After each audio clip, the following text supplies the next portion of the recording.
ബുധഗ്രഹത്തെക്കുറിച്ചാണ് പ്രതിപാദിക്കുന്നത്.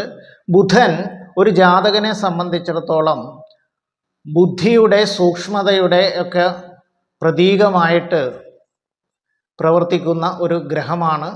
ബുധനെ സംബന്ധിച്ചിടത്തോളം ബുധൻ ബുദ്ധി, വാക്ക്, വിദ്യ എന്നിവയുടെ ഒരാളുടെ ജീവിതത്തിൽ സുപ്രധാന പങ്ക് വഹിക്കുന്നു.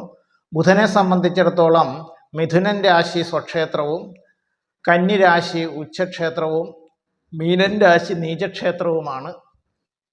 ബുധൻ്റെ കാരകധർമ്മങ്ങൾ പോലെ തന്നെ ഒരാളെ സംബന്ധിച്ചിടത്തോളം അയാൾക്ക് ബൗദ്ധിക തലത്തിൽ എത്രത്തോളം വളർന്നു വരാൻ കഴിയും എന്നത് സൂചിപ്പിക്കുന്നത് ബുധനാണ്. ഗണിതശാസ്ത്രം പോലുള്ള വിഷയങ്ങളിൽ പ്രാമുഖ്യം നേടണം എന്നുണ്ടെങ്കിലും ബുധൻ ബലവാനായിരിക്കണം.